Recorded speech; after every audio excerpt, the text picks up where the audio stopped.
Čaute, moje meno je Azdemerca a vítam vás pri ďalšom videu.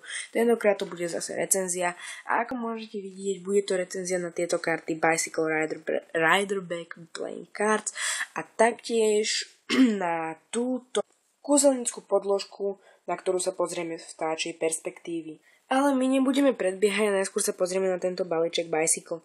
Takže z prednej strany balíku môžeme vidieť veľký nápis Bicycle, v strede piku, v ktorej sa nachádza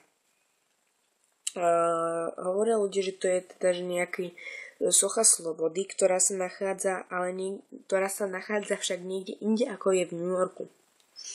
Ďalej tu máme nápis Riderback, čo vlastne znamená jazdec späť, a ďalej nápis Playing Card, čiže hracie karty.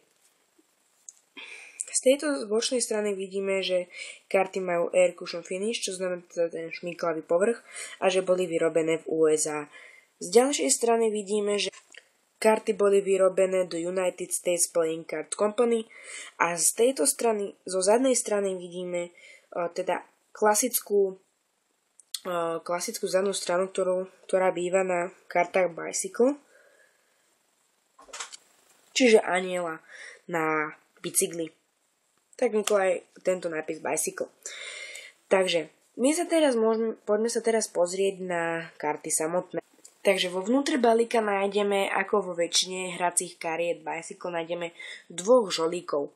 Títo žolíci nie sú rovnakí, to je teda vidieť už na prvý pohľad, že jeden je čierny, druhý je farebný a taktiež na jednom zo žolíkov sa nachádzajú nejaké korporátne informácie.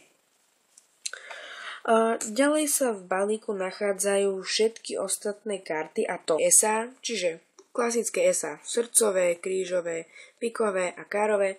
Na žiadnych esách nie je nič zvláštne, ale ako už býva zvykom, len na pikovom ese sa nachádza niečo iné ako na ostatných.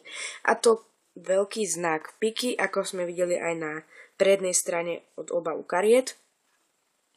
Ďalej nápis Bicycle 808 a zase máme, že je vyrobené v USA a The United States Playing Card Company, čiže to, čo sme vlastne videli na prednej strane balíku kariet.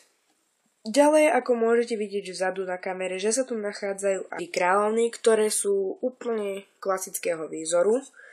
Ďalej sa tu nachádzajú 4 králi, ktorí sú takisto klasického výzoru. V poslednom rade tu máme aj teda chlapcov, alebo neviem, ako sa to ešte inak volá. Tak, a ako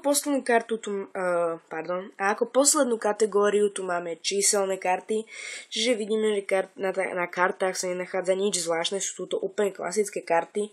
Môžeme si pozrieť ako príklad osmičku pikovú, že je to úplne klasická osmička piková, žiadny výstrelok ani nič jedinečné sa na nej nenachádza, čiže sú to úplne obyčajné karty, ktoré naozaj veľmi dobre odporúčam. Veľmi dobre sa s nimi kúzli, takisto sa s nimi veľmi dobre hrá aj poker, aj žolík, aj všetko možné. A ako som ešte slúbil, že sa spoločne pozrieme na túto kúzelnickú podložku, ktorá je veľmi zaujímavá, pretože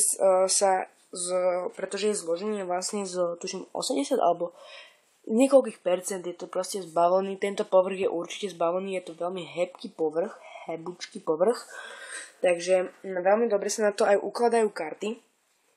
Vidíme, že potom je tu taký celkom zaujímavý detail, sú tieto karty so znakmi v strede. Máme srdce, kríž, kár. To ešte piku. A celkom zaujímavé sú aj tieto čiary, ktoré sú na tom namalované. Čiže nie je to do toho všité, ale sú to namalované na tej vláknine. Čo je celkom zaujímavý detail. A tak, aby som už ďalej nezdržia, ja sa s vami lúčim a teším sa na vás pri ďalšom videu. Čaute, ahojte! Prostredníctvom tohto videa by som chcel ešte upozorniť na kanál môjho kamaráta Surdana. Tento kanál má na svojom účte celkom kvalitné videá, typu napríklad hier World of Tanks, Left 4 Dead a teda. Ja vám tento kanál chcem len odporúčať a týmto by som sa s vami asi aj rozlúčil ešte raz. Takže čaute a ahojte.